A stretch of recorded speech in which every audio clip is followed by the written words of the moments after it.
Assalamualaikum warahmatullahi wabarakatuh. Alhamdulillahirabbil alamin. Allahumma shalli ala sayyidina Muhammad wa ala alihi wa sahbihi ajma'in wa ba'da. Sahabatku yang dirahmati Allah Subhanahu wa taala, setiap manusia memiliki rasa takut. Setiap manusia diberikan Allah Subhanahu wa taala perasaan khawatir, yang justru dengan perasaan takut, perasaan khawatir itu kemudian manusia belajar untuk menempatkan rasa takutnya kepada hal yang benar.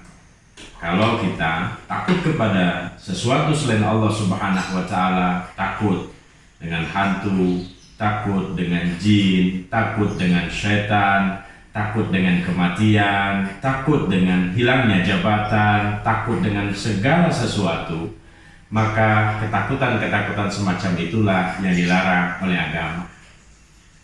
Jamaah yang dirahmati Allah, sahabatku yang disayang dan dicintai oleh Allah Subhanahu wa taala. Suatu hari ketika Nabi Allah Yusuf alaihissalatu wassalam digoda oleh Zulaikha, ia sebagai lelaki memiliki hasrat, memiliki syahwat, memiliki keinginan yang sama sebagaimana laki-laki yang lain, yakni tergoda dengan bujuk rayu Zulaikha yang dikenal sangat cantik, sangat seksi, dan sangat menawan. Tetapi di dalam hati Nabi Allah Yusuf alaihissalatu wassalam ada rasa takut yang lebih besar, yakni takut kepada Allah Subhanahu wa taala. Maka ketika Zulaikha mengajaknya, menggodanya, berusaha untuk mencumbunya, ia berlari. Dan hal itu diriwayatkan, diceritakan, dikabarkan oleh Allah Subhanahu wa taala di dalam Al-Qur'an. Bagaimana ketika Zulaikha menarik baju Yusuf alaihissalatu wassalam.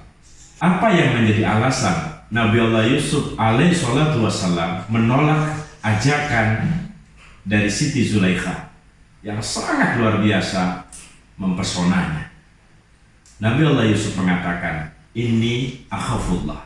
Sungguh aku lebih takut kepada Allah Subhanahu wa taala.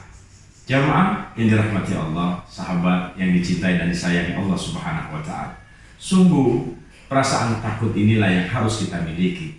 Seorang suami tidak boleh takut istri, tapi dia harus takut kepada Allah Subhanahu wa taala jika ia tidak mampu membawa istrinya untuk taat kepada Allah Subhanahu wa taala. Seorang ayah pun demikian. Ia harus takut kepada Allah dan mengkhawatirkan kalau anak-anaknya, keturunan-keturunannya tidak bisa ia ajak untuk taat kepada Allah Subhanahu wa taala. Seorang pemimpin tidak usah khawatir akan hilangnya jabatan karena sudah silih berganti di dunia ini. Manusia menjabat lalu turun, menjabat lalu turun, dan kemudian mati. Lalu apa yang dikhawatirkan dari semua itu?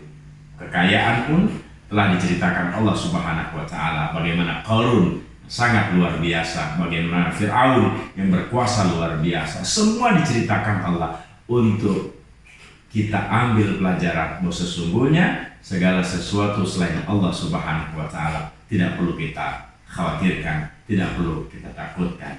Maka orang yang hatinya takut kepada Allah Subhanahu wa taala, niscaya Allah buat semua makhluk takut kepadanya. Tetapi ketika hati seorang manusia tidak punya rasa takut kepada Allah Subhanahu wa taala, maka akan muncul kekhawatiran, ketakutan, kecemasan dari dirinya, karena itulah hadiah yang akan Allah berikan kepada orang-orang yang durhaka kepadanya. Mudah-mudahan kita dijadikan pribadi yang senantiasa takut kepada Allah Subhanahu wa taala setiap saat, setiap waktu, yang dengan rasa takut itu semakin dekat, semakin mesra, semakin cinta kita dengan Allah Subhanahu wa taala. Anallahu wa iyyakum ajma'in. Assalamualaikum warahmatullahi wabarakatuh.